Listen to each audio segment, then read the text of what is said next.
Hi welcome to trendy TV. ఉమ్మడి రాష్ట్రంలో ఓ వెలుగు వెలిగిన కాంగ్రెస్ పార్టీ ఇప్పుడు ఏపీలో ఉనికి చాటుకోవడానికి ఆపసోపాలు పడుతుంది. రాష్ట్రంలో కాంగ్రెస్ ను పట్టించుకునే నాథుడే లేకపోవడంతో ఆ పార్టీ నాయకులు ఎవరి దారి వారు చూసుకున్నారు. ప్రస్తుతం ఏపీ కాంగ్రెస్ లో ప్రజాబలం ఉన్న నాయకులు లేరు. నవ్యాంధ్ర ఏర్పడిన తర్వాత కాంగ్రెస్ వరుసగా 2 ఎన్నికల్లో ఖాతా తెరవలేకపోయింది. అయితే ఇప్పుడు ఎన్నికలు మరో 3 నెలల్లో జరగనున్న తరుణంలో అధిష్టానం ఏపీపై ఫోకస్ పెట్టింది. తిరిగి పుంజుకోవడానికి ప్రయత్నాలు కూడా చేస్తోంది. పార్టీ అధిష్టానం రాష్ట్ర నేతలతో ప్రత్యేకంగా సమావేశం నిర్వహించి పార్టీ పునర్నిర్మాణానికి తీసుకోవాల్సిన చర్యలపై చర్చించారు.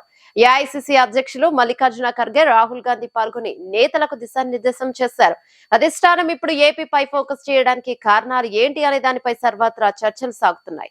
దక్షిణాదిన కర్ణాటక, తెలంగాణలో విజయాలు సొంతం చేసుకోవడంతో ఇదే ఊపుతో ఏపీలో బలపడాలని ప్రయత్నాలు చేస్తున్నట్టు తెలుస్తోంది. ఇప్పుడు ఏపీలో రాజకీయ సమీకరణాలు తమకు కలిసి వస్తాయని కాంగ్రెస్ భావిస్తోంది. తమ పార్టీ అడ్రస్ ను గల్లంతు చేసిన జగన్ లక్ష్యంగా కాంగ్రెస్ అడుగులు వేస్తున్నట్టు తెలుస్తుంది. ఇందులో భాగంగా వైఎస్ షర్మిలకు కీలక బాధ్యతలను అప్పగించేందుకు సిద్ధమైనట్లు కూడా సమాచారం. అలాగే జాతీయ స్థాయిలో ఇండియా కూటమిలో భాగస్వాములుగా ఉన్న పార్టీలతో ఏపీలోనూ పొత్తులు పెట్టుకోవాలని చూస్తోంది. ఈ క్రమంలోనే సిపిఐతో చర్చలు పూర్తి చేసిన కాంగ్రెస్ సిపిఎం విషయంలోనూ త్వరలోనే స్పష్టత వస్తోందని భావిస్తోంది. అలాగే తాజాగా కర్ణాటక డిప్యూటీ సీఎం ఆ రాష్ట్ర పిసిసి చీఫ్ డికే శివకుమార్ తో టీడీపీ అధినేత భేటీ కావడంతో టీడీపీ ఇండియా కూటమిలోకి వెళుతుందా, కాంగ్రెస్ తో రాష్ట్రంలో కలిసి నడుస్తుందా అన్న చర్చలు మొదలయ్యాయి.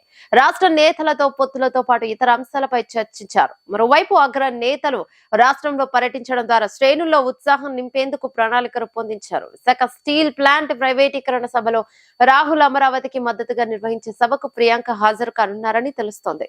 జనవరిలోనే సభలు ఏర్పాటు చేయాలనే నిర్ణయం తీసుకున్నట్లు తెలుస్తోంది.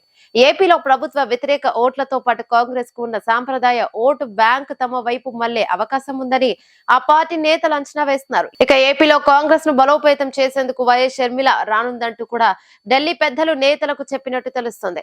షర్మిల వస్తే గ్రాండ్ వెల్కమ్ చెప్తామని ఇప్పటికే రుద్రరాజు స్పష్టం చేశారు. అలాగే షర్మిలతో పాటు మాజీ సీఎం కిరణ్ కుమార్ రెడ్డిని తీసుకువచ్చే ప్లాన్ చేస్తున్నారు. రాష్ట్ర నేతలతో భేటీ తర్వాత కిరణ్ కుమార్ రెడ్డికి ఏఐసిసి పెద్దలు ఫోన్ చేసినట్లు తెలుస్తోంది.